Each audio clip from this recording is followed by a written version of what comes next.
कि मेरे भारत का बच्चा बच्चा कि जय जय श्री राम बोलेगा। अच्छा कौन कौन जय जय श्री राम बोलेंगे जरा हाथ उठा करके बताएंगे। सब बोलने के लिए तैयार हैं? पहले बताइए तब कौन कौन श्री रामचंद्र भगवान से प्यार करते हैं, जरा हाथ उठा करके बताइए। जो श्री राम जी से प्यार नहीं करता समझो उसका जीना इस धरती पर व्यर्थ है। क्या बात है ना? एक गाना है ना कि तू तो दुनिया के मेला में अकेला हो, कि तू तो कि है दुनिया के मेला में अकेला हो, कि अच के कमन खेला हो जाए। तू तो दुनिया के मेला में अकेला हो, अच के कमन खेला हो जाए। मिली ना करैली बहू के केला हो, मिली ना करौली बहू के केला हो, अच के कमन खेला हो जाए। दुनिया के मेला में अकेला हो, अच के कमन खेला हो जाए। कि तू तो दुनिया के मेला में अकेला हो, कि तू तो दुनिया के मेला में अकेला हो, अच के कवन खेला हो जाई। दुनिया के मेला में अकेला हो, अच के कवन खेला हो जाई। लेकिन ये समय ऐसा समय दुर्भाग्य होता है, आज हम आप मिले हैं, कल कौन कहाँ चला जाएगा, कब भगवान की खेला हो जाएगी कोई नहीं जानता है। इसलिए इस धरती पर जब तक है प्रभु से आस लगा लीजिए, प्रभु में स्नेह लगा लीजिए। बचाने वाले भी वही, मारने वाले भी वही। कहते हैं ना कि मारने वाला है भगवान, बचाने वाला है भगवान, कि मारने वाला है भगवान, बचाने वाला है भगवान।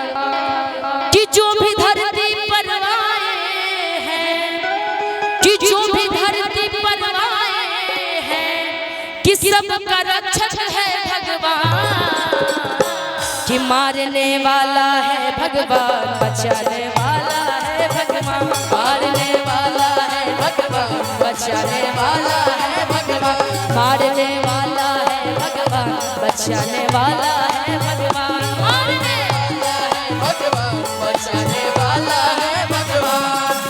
कोई कुछ ना कर पाएगा, कोई कुछ ना कर पाएगा, करने को भगवान।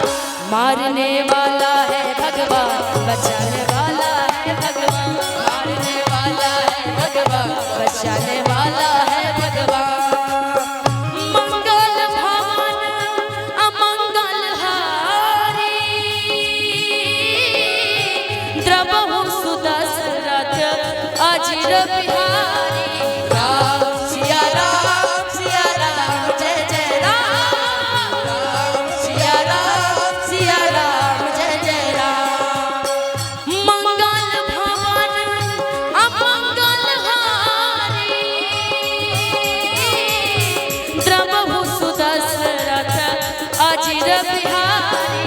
राम सिया राम जय जय राम, राम सिया राम जय जय राम सिया राम। राम सिया की करुण कहानी। बस अपने हाथों को दसों उंगलियों को एक साथ ऐसे जोड़ लीजिए। बस जो भी जहाँ पे बैठा है या खड़ा है, पर दसों उंगलियों को ऐसे जोड़ लीजिए अपने प्रभु के लिए। राम सिया की करुण कहानी, राम सिया की करुण कहानी।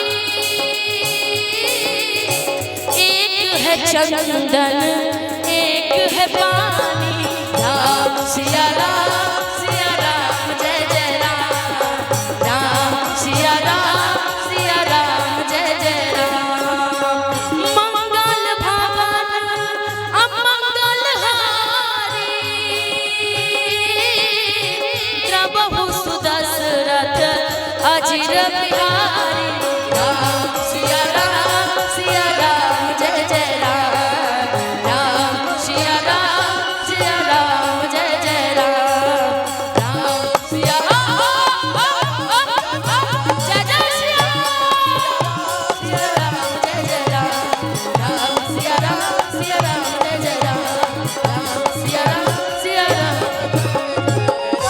बोलिए जय जय सिया राम, जय जय सिया राम।